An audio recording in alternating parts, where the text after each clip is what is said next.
2024 April 21 ഞായർ. ഇന്ന് 1199 മേടം 8. വാർത്തകൾ വായിക്കുന്നത് ജി രവി. ഇലക്ട്രൽ ബോണ്ട് തിരികെ കൊണ്ടുവരുമെന്ന് നിർമ്മല സീതാരാമൻ. നിയമവിരുദ്ധം കൊള്ള തുടരാനുള്ള BJP ശ്രമമെന്ന് കോൺഗ്രസും വാങ്ങിയതല്ലേ ബോണ്ട് എന്ന് അമിത്ഷാ. കേന്ദ്രത്തിൽ വീണ്ടും അധികാരത്തിലെത്തിയാൽ BJP സർക്കാർ ഇലക്ട്രൽ ബോണ്ട് തിരികെ കൊണ്ടുവരുമെന്ന് കേന്ദ്ര ധനമന്ത്രി നിർമ്മല സീതാരാമൻ്റെ പരാമർശത്തെ ചൊല്ലി രാഷ്ട്രീയ വിവാദം. ഇലക്ട്രൽ ബോണ്ടുകൾ ഭരണഘടനാ വിരുദ്ധവും നിയമവിരുദ്ധവുമാണെന്ന് സുപ്രീം കോടതി വിധിച്ചതാണെന്നും പൊതുജനത്തിൽ നിന്ന് 4 ലക്ഷം കോടി രൂപ തട്ടിയെടുത്ത കൊള്ള തുടരാനാണ് BJPയുടെ ശ്രമമെന്നും കോൺഗ്രസ് ദേശീയ ജനറൽ സെക്രട്ടറി ജയറാം രമേശ് കുറ്റപ്പെടുത്തി. ഇലക്ട്രൽ ബോണ്ട് വഴി കോൺഗ്രസിന് പണം ലഭിച്ചെന്നും അത് കൊള്ളയാണെന്ന് രാഹുൽ ഗാന്ധി സമ്മതിക്കുമോ എന്നും കേന്ദ്ര ആഭ്യന്തരമന്ത്രി അമിത്ഷാ ചോദിച്ചു.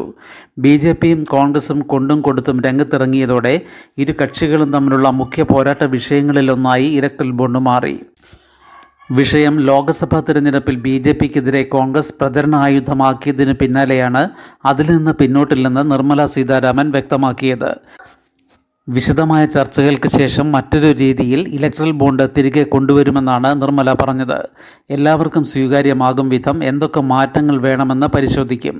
ഇലക്ട്രൽ ബോണ്ടുകളിലെ സുതാര്യത ഉറപ്പാക്കുമെന്നും കള്ളപ്പണം തടയുമെന്നും നിർമ്മല കൂട്ടിച്ചേർത്തു.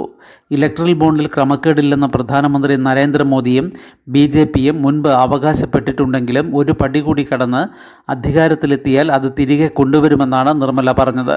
ഇത് ദേശീയ തലത്തിൽ ചർച്ചയാക്കാനാണ് കോൺഗ്രസിൻ്റെ തീരുമാനം. രാജ്യം കണ്ട ഏറ്റവും വലിയ അഴിമതിയാണ് ഇലക്ട്രൽ ബോണ്ടെന്നും വീണ്ടും അധികാരത്തിലെത്തിയാൽ BJP അതുമായി മുന്നോട്ട് പോകുമെന്നുമുള്ള പ്രചാരണം വരും ദിവസങ്ങളിൽ ശക്തമാക്കുമെന്ന് കോൺഗ്രസ് വൃത്തങ്ങൾ പറഞ്ഞു. ചൂട് തുടരും. 10 ജില്ലകളിൽ 24 വരെ യെല്ലോ അലർട്ട്. താപനില കുറയാതെ നിൽക്കുന്ന സാഹചര്യത്തിൽ 10 ജില്ലകളിൽ 24 വരെ യെല്ലോ അലർട്ട് പ്രഖ്യാപിച്ചു. പാലക്കാട് ജില്ലയിൽ 39 ഡിഗ്രി സെൽഷ്യസ് വരെ ഉയർന്ന താപനിലയ്ക്ക് സാധ്യതയുണ്ട്. ആലപ്പുഴയിൽ 38, കൊല്ലം, പത്തനംതിട്ട, തൃശൂർ, കോഴിക്കോട്, കണ്ണൂർ ജില്ലകളിൽ 37, കോട്ടയം, എറണാകുളം, മലപ്പുറം ജില്ലകളിൽ 36 ഡിഗ്രി സെൽഷ്യസ് വരെ താപനില ഉയരുമെന്നാണ് പ്രവചനം. ഇത് സാധാരണ താപനിലയേക്കാൾ 2 മുതൽ 3 ഡിഗ്രി വരെ കൂടുതലാണ്. വയനാട്, കോഴിക്കോട്, കോട്ടയം, കൊല്ലം ജില്ലകളിൽ ചില പ്രദേശങ്ങളിൽ ഇന്നലെ വേനൽ മഴ പെയ്തു. തിരുവനന്തപുരം ഉൾപ്പെടെ തെക്കൻ ജില്ലകളിൽ കഴിഞ്ഞ ദിവസം രാത്രി നേരിയ തോതിൽ വേനൽ മഴ പെയ്തിരുന്നു. പകൽ കടുത്ത ചൂടും ഇടവിട്ട് നേരിയ മഴയും പെയ്യുന്നതിനാൽ അനുഭവപ്പെടുന്ന ചൂട് വളരെ കൂടുതലായിരിക്കും. റഫേലിൽ 9 മരണം. ഗാസയിൽ മരണം 34,049. വെസ്റ്റ് ബാങ്കിൽ 4 പേർ കൊല്ലപ്പെട്ടു. റഫായിൽ 6 കുട്ടികളും 2 സ്ത്രീകളും അടക്കം 9 പേർ കൂടി കൊല്ലപ്പെട്ടതോടെ ഗാസയിൽ ഇസ്രായേൽ വ്യോമാക്രമണങ്ങളിൽ മരിച്ചവരുടെ എണ്ണം 34,049 വർദ്ധിച്ചു. വെസ്റ്റ് ബാങ്കിൽ സൈനിക നടപടി ശക്തമാക്കിയതോടെ 4 പേർ കൂടി കൊല്ലപ്പെട്ടു. ഇസ്രായേലിൻ്റെ ആക്രമണങ്ങളിൽ വീട് നഷ്ടമായവർ അഭയം തേടിയ റഫായിലെ ടെൽ സുൽത്താൻ പ്രദേശത്തെ താമസ കേന്ദ്രത്തിന് നേരെയുണ്ടായ ആക്രമണത്തിൽ ഒരു കുടുംബത്തിലെ 9 പേരാണ് കൊല്ലപ്പെട്ടത്. 68 പേർക്ക് പരിക്കേറ്റു. വ്യോമാക്രമണത്തിൽ തകർന്നടിഞ്ഞ ഗാസയിലെ 10 ലക്ഷത്തിലധികം പേർ അഭയം തേടിയിരിക്കുന്നത് ഈജിപ്ത് അതിർത്തിയോട് ചേർന്നുള്ള റഫായിലാണ്. കഴിഞ്ഞ ദിവസം മാത്രം ഗാസയിൽ 68 പേർ കൊല്ലപ്പെട്ടിരുന്നു.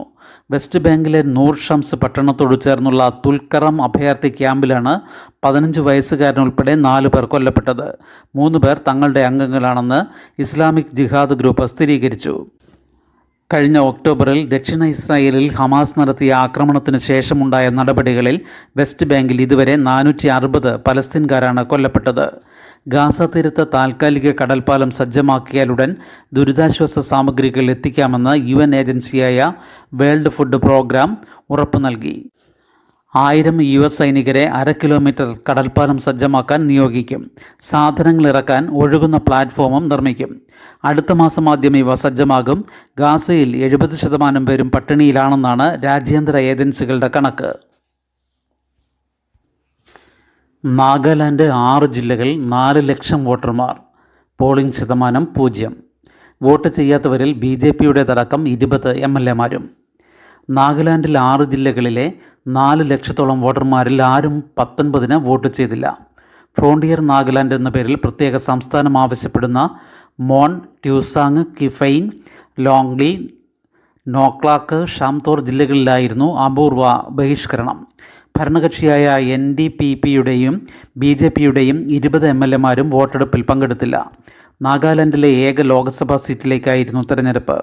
2019-ൽ 83% പോളിംഗ് എങ്കിൽ ഇത്തവണ 56.91% മാത്രം. സംസ്ഥാനത്താകെ 16 ജില്ലകളിലായി 13.5 ലക്ഷം വോട്ടർമാരാണുള്ളത്. BJP സഖ്യത്തിലുള്ള NDP-യുടെ ഡോക്ടർ ചുംബൻ മറി, കോൺഗ്രസിൻ്റെ സുപ്പോങ് മറൈൻ ജാമിർ, സ്വതന്ത്ര സ്ഥാനാർത്ഥി ഹൈതോങ് ബിൽ ലോത്ത എന്നിവരാണ് സ്ഥാനാർത്ഥികൾ. കിഴക്കൻ നാഗാലാൻഡിൽ വികസനം എത്തിയില്ലെന്നാരോപിച്ചാണ് ഈ പ്രദേശത്തുള്ളവർ പ്രത്യേക സംസ്ഥാനം ആവശ്യപ്പെടുന്നത്. മണിപ്പൂരിൽ 11 ബൂത്തിൽ നാളെ റീപോളിംഗ്. മണിപ്പൂരിൽ 11 ബൂത്തുകളിൽ നാളെ റീപോളിംഗ് നടക്കും. ഇന്നർ മണിപ്പൂർ മണ്ഡലത്തിൽ ബൂത്ത് പിടുത്തം, വോട്ടിംഗ് യന്ത്രം തകർക്കൽ തുടങ്ങിയവ നടന്ന സ്ഥലങ്ങളിലും മറ്റുമാണ് റീപോളിംഗ്. സായുധ സംഘങ്ങൾ ബൂത്തുകൾ പിടിച്ചെടുത്ത് കൂട്ടമായി കള്ളവോട്ട് ചെയ്ത സംഭവങ്ങൾ റിപ്പോർട്ട് ചെയ്തിരുന്നു. ആദ്യഘട്ടത്തിൽ തിരഞ്ഞെടുപ്പ് നടന്ന ലക്ഷദ്വീപിൽ 83.88% പോളിംഗ്. 85.21 2019-ലെ പോളിംഗ് ശതമാനം. 57,784 വോട്ടർമാരിൽ ഇക്കുറി വോട്ട് രേഖപ്പെടുത്തിയത് 48,468 പേരാണ്. സ്ത്രീകളാണ് മുന്നിൽ 24,278. 24,190 പുരുഷന്മാരും വോട്ട് ചെയ്തു. ഏറ്റവും ചെറിയ ദ്വീപായ ബിത്രയിൽ 100% പോളിംഗ്. കബനിക്ക് ജീവനേകാൻ കാരാപ്പുഴയിലെ വെള്ളം. വേനൽക്കനത്ത് കബനി നദി വരണ്ടുണങ്ങിയതിനെ തുടർന്നുണ്ടായ ജലക്ഷാമത്തിന് താൽക്കാലിക പരിഹാരമായി കാരാപ്പുഴ അണക്കെട്ടിലെ വെള്ളമെത്തിച്ച് രക്ഷാപ്രവർത്തനം. പുൽപ്പള്ളി, മുള്ളൻകൊല്ലി പഞ്ചായത്തുകളിലെ ശുദ്ധജല വിതരണം പൂർണ്ണമായും നിലച്ചപ്പോഴാണ് കാരാപ്പുഴ അണക്കെട്ടിലെ വെള്ളമെത്തിച്ച് വിതരണം പുനരാരംഭിച്ചത്. ബുധനാഴ്ച രാവിലെ അണക്കെട്ടിൻ്റെ കനാൽ ശൃംഖലയിൽ നിന്ന് തുറന്നുവിട്ട ജലം വെള്ളിയാഴ്ച അർദ്ധരാത്രിയോടെ കബനിയിലെ താൽക്കാലിക തടയണയിലെത്തി. 62 മണിക്കൂർ സമയമെടുത്താണ് 60 കിലോമീറ്റർ അകലെ മരക്കടവിൽ വെള്ളമെത്തിയത്. കബനിയിൽ കർണാടക നിർമ്മിച്ച ബീച്ചനഹള്ളി അണക്കെട്ടിൽ സംഭരിച്ചിരുന്ന ജലം ബാംഗ്ലൂരു നഗരത്തിലെ ആവശ്യത്തിന് കൊണ്ടുപോയതോടെയാണ് റിസർവോയറിൻ്റെ മേൽഭാഗമായ കേരള അതിർത്തിയിൽ ജലക്ഷാമം രൂക്ഷമായത്. ബീച്ചനഹള്ളി അണക്കെട്ടിലെ ജലം മാർച്ച് 11 മുതലാണ് കുടിവെള്ളത്തിനായി തിരിച്ചത്.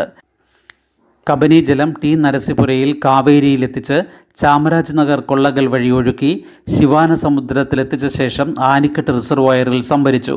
പിന്നീട് 5 ഘട്ടങ്ങളിലൂടെ പമ്പ് ചെയ്താണ് 90 കിലോമീറ്റർ അകലെ സംസ്ഥാന തലസ്ഥാനത്ത് എത്തിച്ചത്.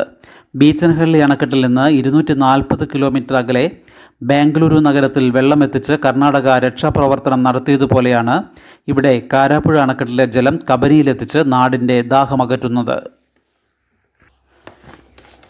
പ്രവാസികളുടെ പരാതികൾ ഒത്തുതീർക്കാൻ നീതിമേള. പ്രവാസി മലയാളികൾക്ക് നിയമസഹായം നൽകാൻ പ്രവാസി ഇന്ത്യൻ ലീഗൽ സർവീസ് സൊസൈറ്റിയും മലയാളി സംഘടനകളും ചേർന്ന് നീതിമേള സംഘടിപ്പിക്കും. വിവിധ മേഖലകളുമായി ബന്ധപ്പെട്ട് പ്രവാസികളുടെ പരാതികൾ മേളയിൽ സമർപ്പിക്കാം. കോടതിയിലെത്താതെ തന്നെ നിയമപരമായ ഒത്തുതീർപ്പുകൾക്ക് അവസരമുണ്ടാകും.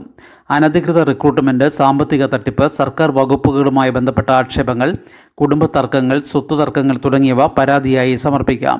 പരിഹാര നടപടികൾക്ക് ആവശ്യമായ മാർഗനിർദ്ദേശം, നിയമസഹായങ്ങൾ എന്നിവ ലഭ്യമാക്കും. UAE-യിൽ താമസിക്കുന്നവർക്കും അവിടെ നിന്ന് മടങ്ങിയവർക്കും അവരുടെ കുടുംബങ്ങൾക്കുമാണ് ആദ്യഘട്ടത്തിൽ അവസരം. കോഴിയേക്കാൾ പ്രധാനമാണ് മനുഷ്യജീവനെന്ന് ഹൈക്കോടതി. അബദ്ധത്തിൽ കോഴിയെ കല്ലെറിഞ്ഞയാളെ തല്ലിക്കൊന്ന പ്രതികൾക്ക് ജാമ്യമില്ല.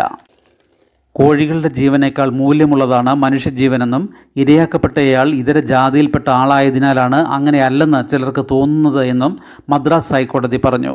കോഴിയെ ഉപദ്രവിച്ചെന്ന പേരിൽ ഒരാളെ മർദ്ദിച്ചു കൊലപ്പെടുത്തിയ കേസിലെ പ്രതിക്ക് ജാമ്യം നിഷേധിച്ചുകൊണ്ടാണ് കോടതി നിരീക്ഷണങ്ങൾ. SC/ST നിയമപ്രകാരം എടുക്കുന്ന കേസുകളിൽ എത്രനാൾ ജയിലിൽ കിടന്നെന്നോ അന്വേഷണത്തിൻ്റെ പുരോഗതിയോ അല്ല കണക്കിലെടുക്കുന്നത് എന്നും ജസ്റ്റിസ് നിർമ്മൽ കുമാർ പറഞ്ഞു. 60 ദിവസത്തിലേറെ ദിവസം ജയിലിൽ കഴിഞ്ഞെന്നും ജാമ്യം അനുവദിക്കണമെന്നും ആവശ്യപ്പെട്ട് K. സെൽവകുമാർ ഉൾപ്പെടെ 8 പ്രതികൾ സമർപ്പിച്ച ഹർജിയാണ് കോടതി തള്ളിയത്. പ്രതികൾ സമൂഹത്തിൽ സ്വാധീനമുള്ളവരാണെന്നും സാക്ഷികളെ ഭീഷണിപ്പെടുത്താൻ സാധ്യതയുണ്ടെന്നുമുള്ള വാദം കോടതി അംഗീകരിച്ചു. കഴിഞ്ഞ ഡിസംബറിൽ തിരുപ്പൂർ സ്വദേശിയായ സെങ്കോട്ടയ്യൻ കവണ ഉപയോഗിച്ച് പക്ഷികളെ വേട്ടയാടുന്നതിനിടെ സെൽവകുമാറിൻ്റെ കോഴികൾക്ക് മേൽ കല്ല് പതിച്ച് അവയ്ക്ക് പരിക്കേറ്റിരുന്നു. ഇതോടെ കുപിതരായ സെൽവകുമാറും സംഘവും സെങ്കോട്ടയ്യനെ ജാതിപ്പേര് വിളിച്ച് അധിക്ഷേപിച്ചതിന് പിന്നാലെ തെങ്ങിൽ കെട്ടിയിട്ട് മർദ്ദിച്ചു. ബോധരഹിതനായ സെങ്കോട്ടയ്യനെ തുടർന്ന് ആശുപത്രിയിലെത്തിച്ചെങ്കിലും മരിച്ചു. ശുഭദിനം. നന്ദി.